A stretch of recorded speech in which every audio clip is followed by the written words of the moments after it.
तो अब अपन पढ़ेंगे इस लेक्चर में कॉलम फुटिंग में रेनफोर्स सीमेंट और कंक्रीट का कैलकुलेशन कैसे निकालते हैं। अभी तक अपन ने क्या पढ़ा, बीम का पढ़ा और स्लैब का पढ़ा। अब क्या पढ़ेंगे, कॉलम फुटिंग का। तो ये क्वेश्चन जो है कॉलम फुटिंग का एक ही क्वेश्चन है, डायरेक्ट जो क्वेश्चन है रिपीट होता है और एज इट इज़ बुक का क्वेश्चन है, तो यही पढ़ा देता हूँ। देख क्या लिखा है इसमें, calculate the quantities of material for column and column footing, और फिगर दिया हुआ है। All RCC work in 1 to 4। 1 to 4 में आरसीसी वर्क है जहाँ मेंशन नहीं किया हो। और ये कॉलम फुटिंग का डायग्राम है। ये ऊपर का क्या, एक तरीके से ये क्या हो गया, स्लैब हो गया, और ये हो गया कॉलम, और ये हो गई फुटिंग अपनी। तो ये है इसका सेक्शन और ये है एलिवेशन प्लान, सॉरी। तो ये प्लान, तो ये वाला जो है इसका मेन डायग्राम में। आप इसका स्क्रीनशॉट लेना चाहो तो मैं ऐसे कर देता हूँ, लैंडस्केप। हाँ, इसका स्क्रीनशॉट ले लो या फिर मैं इसका फ़ोटो भेज दूँगा आपको।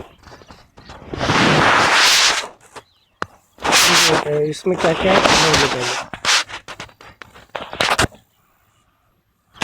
ये देखो क्या क्या लिखा हुआ है। ये है बीम ऊपर, तो इसका कोई काम नहीं है अपने को, इसका कैलकुलेशन हम अलग से करते हैं। उसके बाद क्या लिखा हुआ है, 10 सेंटीमीटर का कवर है और ये बेंड है 10 सेंटीमीटर का, है ना। तो ये क्या लिखा हुआ है, वर्टिकल बार्स, मतलब ये कॉलम में जो खड़े 1 2 3, ये 3 एक साइड और 3 उस साइड होंगे, तो लगभग 6 बार होंगे ये। तो वर्टिकल बार कितने अपने 6 बार, और उसका डाया कितना है 16 mm। उसके बाद टाइज मतलब ये जो गोल गोल ये ऐसे लगाई है ना, ये वाली, ये गोल, ये वाली, ये है लेटरल टाइज। 15 सेंटीमीटर पिच पे है। 15 सेंटीमीटर पिच मतलब इन दोनों के बीच की दूरी 15 है। हाँ, और ये देखो ये जो टोटल डाया है,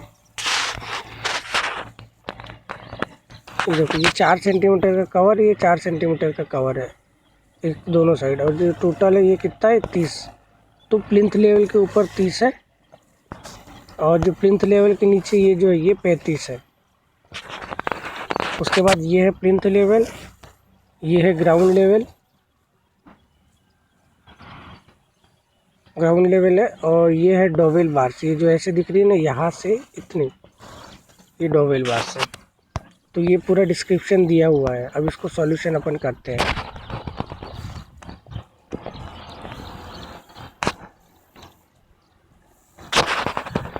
देखो सबसे पहले क्या लिखेंगे, arch work and excavation in foundation. तो अब इसमें फुटिंग करना है अपने को, तो फुटिंग के लिए सबसे पहले एक्सकेवेशन करना पड़ेगा। तो एक्सकेवेशन कैसा होगा तो देख लेते हैं। एक्सकेवेशन में क्या होगा, लंबाई चौड़ाई और थिकनेस। अब चूँकि एक ही फुटिंग है इसलिए एक का गुना किया हुआ है ना। लंबाई कितनी, 2 मीटर, चौड़ाई 2, और जो थिकनेस है वो 0.83, मतलब ऊंचाई जो है उसकी। देखो आप कैसे 2x2 की, तो ये समझ में आ रही है, 2x2 की फुटिंग है, ठीक है, नीचे से। अब इसकी हाइट देखो, हाइट कहाँ से लेंगे अपन, ग्राउंड लेवल से। ग्राउंड लेवल से ही तो नीचे तक क्या होगी, एक्सकेवेशन होगा, मतलब खुदाई होगी। तो ये कितना हो गया, देखो यहाँ से यहाँ तक हो गया 75, और ये हो गया 8 सेंटीमीटर। देख लो मैं तुमको क्लियर बता देता हूँ। ये जो मैं ब्लू कलर का मार्क कर रहा हूँ ये कंक्रीट का बेस है ना। तो ये है 8 सेंटीमीटर का, और इसके जो ऊपर है ये जो ग्रीन कलर का पूरा यहाँ से ग्राउंड लेवल से यहाँ तक ये है 75। ये 75 और ये 8, 75 और कितना हो गया 83 सेंटीमीटर, मतलब 0.83 मीटर। इसलिए इसका कैलकुलेशन कितना हो जाएगा, 1 × 2.0 × 2.0 × 0.83, तो ऑलमोस्ट कितना हो गया 3.32। कैलकुलेशन करोगे तो आ जाएगा 3.32 क्यूबिक मीटर। तो ये हो गया अपना अर्थ वर्किंग एक्सकेवेशन इन फाउंडेशन। इतना ही एक्सकेवेशन करना था, और ये एक तो बता ही दिया कि एक ही फुटिंग है इसलिए। अब सीमेंट कंक्रीट 1418 बेस। अब कंक्रीट जो है बेस में डला हुआ है, फुटिंग जो खोदी उसके नीचे जो बिल्कुल तल में है बेस में, उसमें कंक्रीट डला हुआ है। तो उसकी क्वांटिटी कितनी लगेगी, तो देखो फिगर में मेंशन किया हुआ है। 8 सेंटीमीटर थिकनेस है, 2x2 का स्क्वायर है, ये 2 मीटर का स्क्वायर, 2 ऐसा 2 ऐसा। हाँ, और इसके ऊपर क्या डला हुआ है, ये नीला, ये कंक्रीट डला हुआ है टोटल। तो इसकी क्वांटिटी कितना हो जाएगी, 2 × 2 × कितना 0.08, तो यही हो जाएगा। क्या हो जाएगा 2 इंटू 0.08 और ये इक्वल टू कितना हो जाएगा 0.32 क्यूबिक मीटर। तो ये कितना हो जाएगा 2/2 इंटू 0.08 बराबर से 0.32 क्यूबिक मीटर। तो ये अपना सीमेंट कंक्रीट आ गया। अब ये सीमेंट कंक्रीट में क्या क्या रहेगा, सीमेंट सैंड और एग्रीगेट। तो अगर उन्होंने पूछा है तो अलग अलग निकाल भी सकते हैं अपन 0.32 क्यूबिक मीटर का। चलो तो ये हो गया सीमेंट कंक्रीट बेस। अब आरसीसी वर्क, आरसीसी वर्क 1 2 4 का हो रहा है फुटिंग में। उसमें क्या क्या एक्सक्लूडिंग लिखा हुआ है, पढ़ लेते पहले पूरा। RCC work 1 to 4 in footing excluding steel and it's bending, मतलब उसमें स्टील और उसकी बेंडिंग नहीं लेना है अपने को आरसीसी वर्क 1 2 4 में। और but including centering and shuttering and binding steel, और उसमें क्या क्या लेना है, सेंटरिंग और शटरिंग निकालना है सीधे सीधा आरसीसी वर्क के लिए। जो आरसीसी वर्क करना है अपने को कॉलिंग फुटिंग में वो 1 2 4 के लिए, उसके लिए अपने को सेंटरिंग शटरिंग करना पड़ेगा। तो उसी के लिए निकालते हैं। देखो सेंटरिंग क्या होती है, सेंटरिंग वो होती है जो कंक्रीट के टच में होती है, और शटरिंग क्या होती है जो सेंटरिंग को सपोर्ट करती है, वो शटरिंग कहलाती है। तो ये भी एक चीज़ याद में रख लो आप लोग। चलो अब स्टार्ट करते हैं। तो सबसे पहले इन्होंने क्या लिखा है, बॉटम स्क्वायर पोर्शन सबसे नीचे का। तो सबसे पहले सेंटरिंग शटरिंग क्या करेंगे, ये वाला पोर्शन यहाँ से इतना इतना, मतलब 8 सेंटीमीटर के ज़रा सा ऊपर इतना। ये जो 25 का दिख रहा है ना, ये वाला तो ये अपना क्या है, ये 30 सेंटरिंग शटरिंग करना है। तो ये 2/2 तो है ही, है ना, 2/2 तो एक जैसे ही है।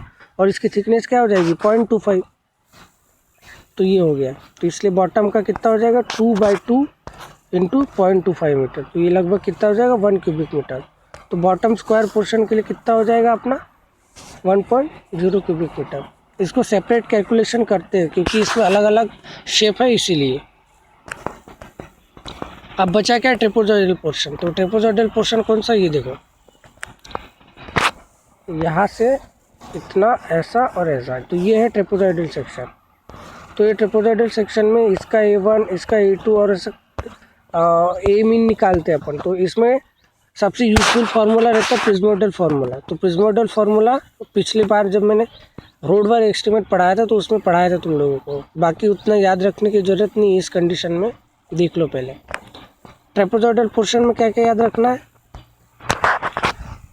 ट्रेपेजॉइडल पोर्शन वॉल्यूम, इसमें Q बराबर से लिखना है, Q बराबर से H/6। ये क्या है H/6 ब्रैकेट में A1 + A2 + 4AM, है ना। तो A1 मतलब A1 एक पोर्शन का एरिया, A2 मतलब दूसरे सेक्शन का एरिया, और AM मतलब मीन एरिया, H मतलब हाइट जो भी थिकनेस होगी उसकी वो। तो देखता हूँ मैं H दिखा देता हूँ पहले आपको। तो ये देखो अपन ने 8 ले लिया था, 25 ले लिया था, तो बचा कितना, यहाँ से यहाँ तक कितना बचा, ये 50 बचा कि नहीं। तो ये इतना 50 हो गया है। और ये ट्रेपेजॉइडल पोर्शन, ये 50 हो गया, और ये ट्रेपेजॉइडल पोर्शन। तो इसमें कौन कौन सा एरिया आएगा ये देखो, अब इसको प्लान में देखेंगे आप। ट्रेपेजॉइडल सेक्शन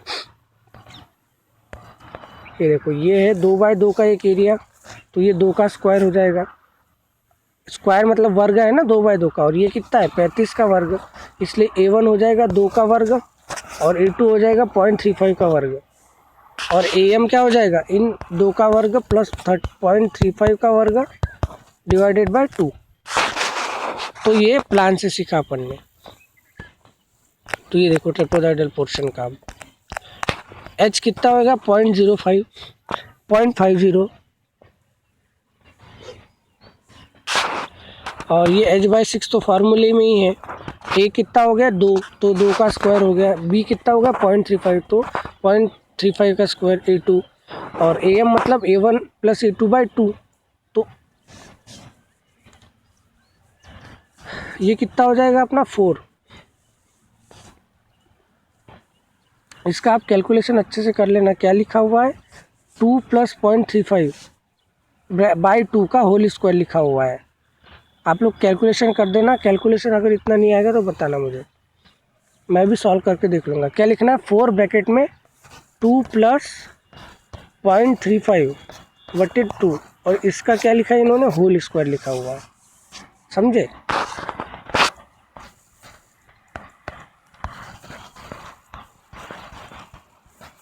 देख लो एक बार, 2 + 0.35/2 का होल स्क्वायर लिखा हुआ है, तो इसका टोटल कितना आ जाएगा 0.804 क्यूबिक मीटर।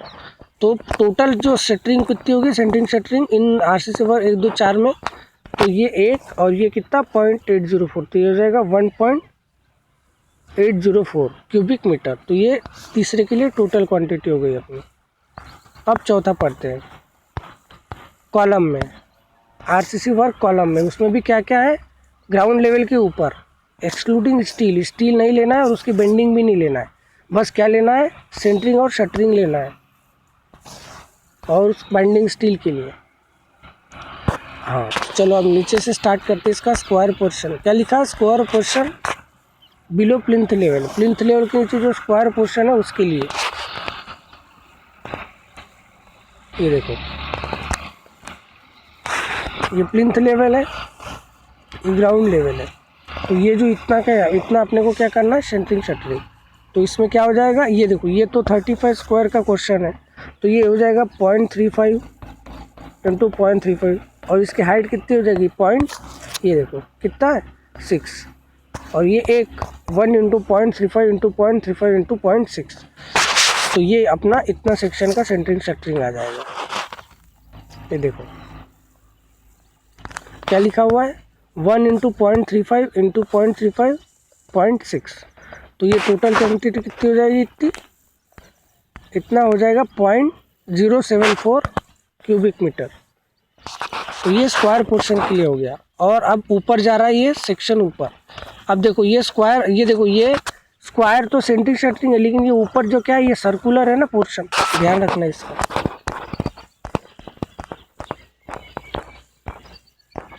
तो इतनी भी अपने को सेंटरिंग शटरिंग करना पड़ेगा।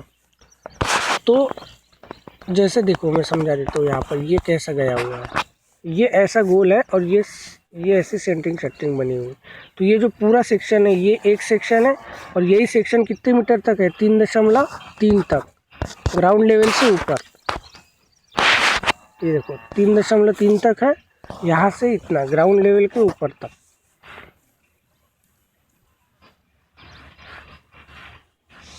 यहाँ पर अपने को सेंटरिंग शटरिंग करना है। तो बस ये 30 सेंटीमीटर का डाया है, तो इसका होल एरिया कितना हो जाएगा, π/4 d², क्योंकि सर्कल है। और सर्कल कहाँ देखा अपन ने, प्लान में देखा है, मैं दिखा रहा हूँ अभी। तो π/4 d कितना हो जाएगा 0.30, तो π/4 × 0.3 का 0 का स्क्वायर। और ये कितनी, इसका L कितनी हो जाएगी, 3.30 से गुना हो जाएगा। तो ये एक सेक्शन का एरिया, और ये इतना चला गया है 3.3 ऊपर तक, है ना। तो ये टोटल अपना सेंटरिंग शटरिंग आ जाएगा। ये देखो अब, ये देखो ये जो सर्कल दिख रहा है ना अपना काला वाला, ये है, इसलिए अपने को सर्कुलर लेना है। तो एक सर्कुलर पोर्शन हो गया, और सर्कुलर पोर्शन का एक सेक्शन का एरिया होगा π/4 d²। डी कितना है 0.30 प्लिंथ लेवल के ऊपर, और ये कितनी दूरी तक है 3.30 मीटर तक है, तो ये इससे गुना कर देंगे। तो सर्कुलर पोर्शन का अबव प्लिंथ लेवल का एरिया हो जाएगा 0.233 क्यूबिक मीटर। तो जो चौथे सेक्शन के लिए, चौथे पोर्शन के लिए अपना टोटल कितना हो जाएगा, इतना 0.704 + 0.223, तो ये कितना हो जाएगा 0.307 क्यूबिक मीटर। तो ये सेंटरिंग शटरिंग की क्वांटिटी आ गई चौथे के लिए। अब नंबर आता है अपना 5वां, क्या निकालेंगे, अब निकालेंगे अपन स्टील रेनफोर्समेंट बार, और इसमें सब इंक्लूड करेंगे अपन। तो सबसे पहले वही, कोई भी स्टील कैलकुलेशन करना है तो ये तो उसकी लेंथ पता होना चाहिए, और उसको कितने नंबर ऑफ बार यूज़ हो रहे हैं वो पता होना चाहिए। तो सबसे पहले नंबर ऑफ बार लिख लिया है, काय के लिए, सबसे पहले हेडिंग डालना पहला 12 mm डाया बार, और ये @0.89 kg इन बेस फुटिंग। कहाँ से 0.89, ये 12 का डाया है, तो ये d² / 162, तो d कितना हो जाएगा 12 12 का स्क्वायर डिवाइडेड बाय 162, तो ये कितना आ जाएगा अपना 0.88। तो इसीलिए इन्होंने क्या लिखा हुआ है, लगभग 0.89 kg इसका। तो ये तो बार बार बताने की ज़रूरत ही नहीं, अब तक तो हो ही गया होगा क्लियर कि 12 mm जो बार का यूनिट वेट जो रहता है वो 0.89 kg रहता है। और लिखा है बेस फुटिंग में, तो देखो बेस फुटिंग में कितना लिखा है। इस क्वेश्चन को आपको डायग्राम से ही समझना है क्योंकि इसमें केवल डायग्राम ही दिया हुआ है। तो ये देखो बेस फुटिंग में क्या लिखा है, 12 mm की बार लिखी है, 15 सेंटीमीटर सेंटर टू सेंटर और बोथ में, मतलब दोनों साइड है, ऐसे में भी है और ऐसे में भी है। तो ये ऐसा ऐसा एक बार हो गया और ऐसा ऐसा एक बार हो गया। चलो तो सबसे पहले नंबर ऑफ बार निकालते हैं। नंबर ऑफ बार का फॉर्मूला क्या हो जाएगा, length minus 2 times of cover divided by spacing plus 1। वही जो मैंने फार्मूला पहले ही बताया था तुमको।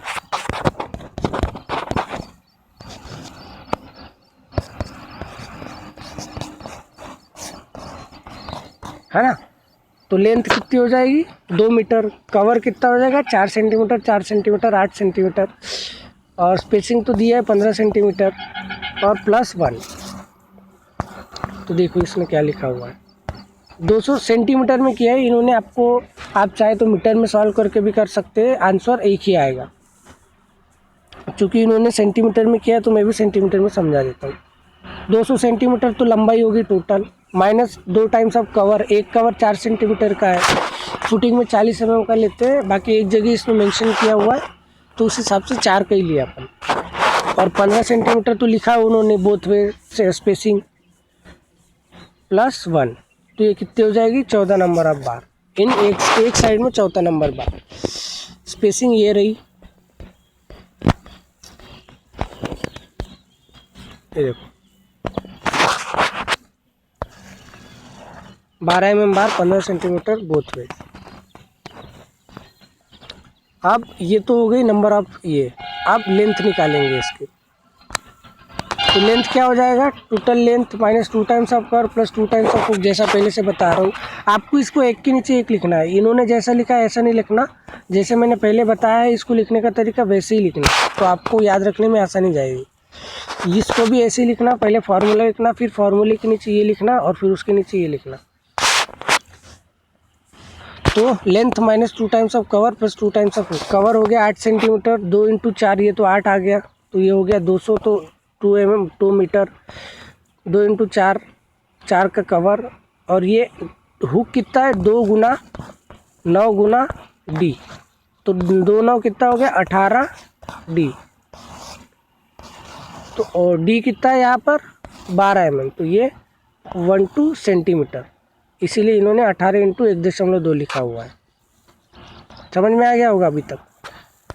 18 2 × 9 और d कितना हो गया 12 mm, मतलब 1.2 सेंटीमीटर, तो ये आ जाएगा 213.6 सेंटीमीटर, मतलब 214, तो लगभग 2.14 मीटर।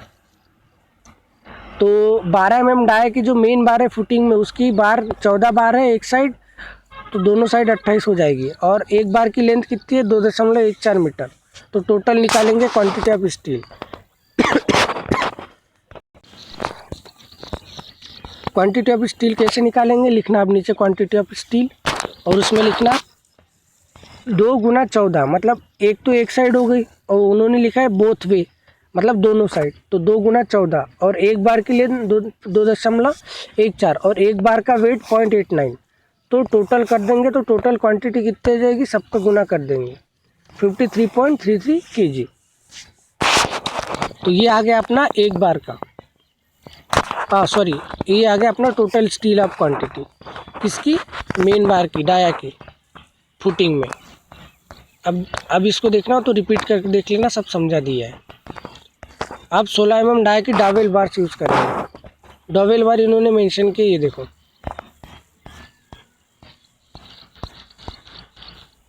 डबल बार का पोर्शन है यहाँ से इतना, तो ये कितना हो जाएगा, ये जो 45 सेंटीमीटर दिख रहा है ना तुमको,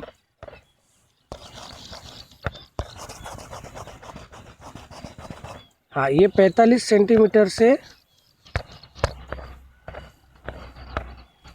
यहाँ से इतना जो है ये है, तो ये हो गया 0.045 और ये हो जाएगा 0.50, तो टोटल कितना होगा सॉरी हाँ ठीक, तो हो जाएगा 0.95। एक minute, let me check it. Dowel bar यहाँ तक है, इस सेक्शन तक, ठीक है, नीचे तक है 0.45 टोटल, और ये 0.75 यहाँ से यहाँ तक, इतना, क्योंकि 50 तो यहाँ तक ही हो गया, लेकिन डॉवेल बार तो यहाँ तक गई है। ये देखो गुलाबी पिंक पोर्शन में दिखा रहा हूँ, ये यहाँ से इतना है ना। तो ये 45 ये हो गया, और ये 75 हो गया। ये है डबल बार, ये हो गया 45 और ये हो गया 75। तो 0.45 प्लस 0.75 इसकी लेंथ हो गई। और ये बेंड कितना है, बेंड में इन्होंने 15 सेंटीमीटर लिखा है, तो ना तो अपने को डिग्री में नहीं लेना, डायरेक्ट वैल्यू लेना है। सॉल्व करते हैं।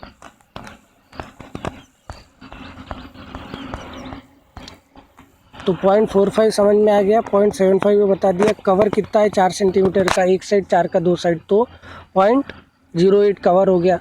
और प्लस ब्लेंड इन्होंने लिखा है, बेंड नॉर्मली अपन 12 डिग्री लिखते हैं, लेकिन यहाँ पर बेंड अपने को क्या दिया है 0.15, 15 सेंटीमीटर बेंड दिया, तो डायरेक्ट उसकी वैल्यू लिख लो, कोई एंगल नहीं दिया, कुछ नहीं दिया, डायरेक्ट वैल्यू दिया है।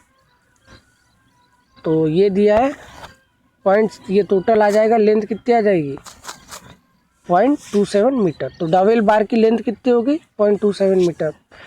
तो डबल बार यूज कितनी हुई है, देखो डबल बार 6 नोस मतलब 6 number of structure, 16 mm dia, तो 6 बार यूज हुई है 16 डाया की। तो ये देखो, अब एक बार की लेंथ हो गई 1.27, तो 6 बार के लिए 6 से गुना कर दिया। और एक 16 mm डाया का यूनिट वेट होता है 1.58, डी स्क्वायर बाय 162 से। तो इन टोटल का कितना हो जाएगा, सबका गुना कर देंगे, तो ये आ जाएगा 12.04 kg। तो ये हो गया डबल बार के लिए। और आपको बता दिए ये लिखना है, फिर उसके नीचे ये, फिर उसके नीचे ये, ऐसे नहीं लिखना है जैसे यहाँ पर दिया हुआ है, कॉपी में ऐसे ही लिखना जैसे मैंने बताया था पहले। तो ये हो गया डबल बार का स्टील कैलकुलेशन। अब आते हैं कॉलम पे। अभी तक अपन ने ग्राउंड लेवल से नीचे पढ़ा, अब अपन कॉलम का पढ़ेंगे। ये देखो, यहाँ से प्लिंथ लेवल से यहाँ से ऊपर तक देखते हैं।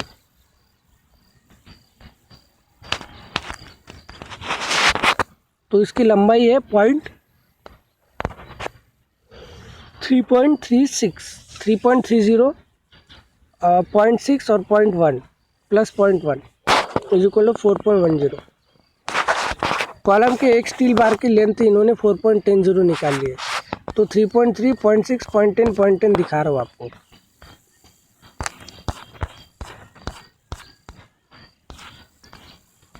ये 3.3 ये हो गया,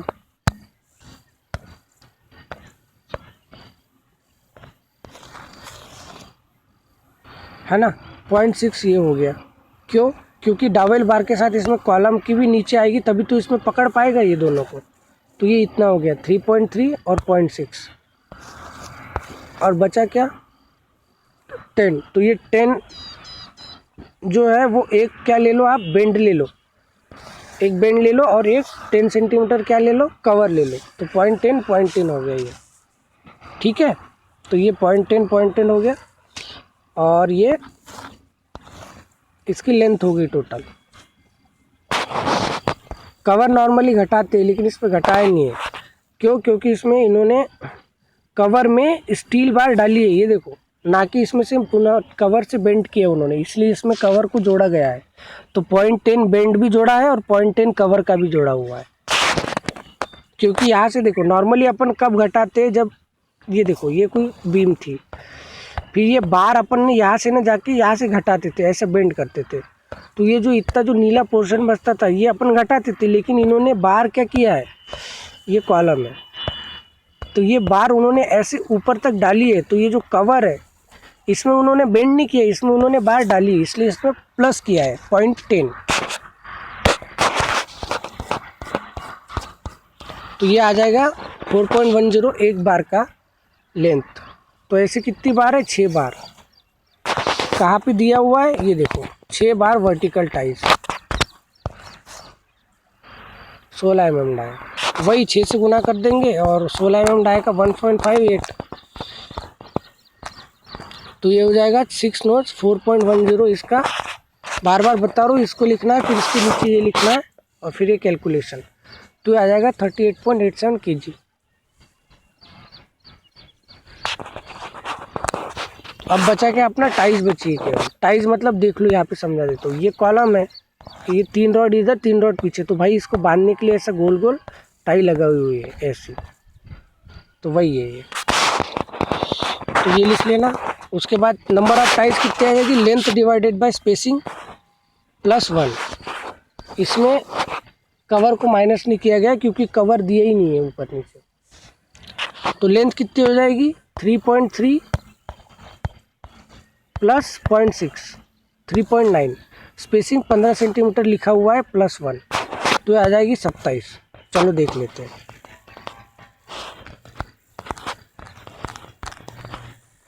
ये देखो 3.3 और 0.6, यहाँ से यहाँ तक स्टीरअप डली हुई है, मतलब टाइज, सॉरी देखो कॉलम में इसको टाई बोला जाता है और बीम में ऐसे जो आड़े में रहती है